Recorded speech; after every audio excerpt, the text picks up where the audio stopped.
দেখি লাস্ট শেষ 1931 সালের পরে পূর্ণাঙ্গভাবে জাতিভিত্তিক জনগণনা হয়নি।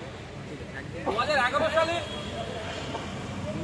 এই জাতিভিত্তিক জনগণনা তথা আর্থসামাজিকভাবে মানুষ কোন জায়গায় আছে এটা হলেও 2014 সালে বিজেপি সরকার আসার পরে এই রিপোর্ট পাবলিশ তারা করেন। আর পশ্চিমবাংলার 2014-15 অর্থবর্ষে সেন্সাস হয়েছিল। বর্তমান সময়ে পশ্চিমবাংলার এবং দেশের ক্ষেত্রে জাতিভিত্তিক জনগণনা অত্যন্ত জরুরি বলে মনে করেছি।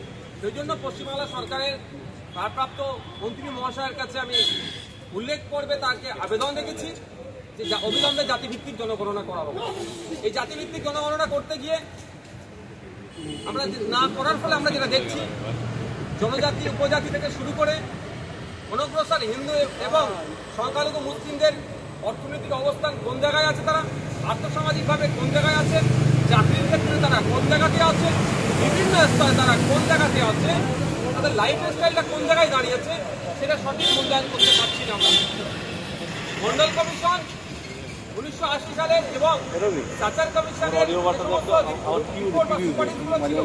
সবকটাই কিন্তু 1931 সালের এই জাতিভিত্তিক জনগণনাকে সামনে রেখে হয়ে গেছে।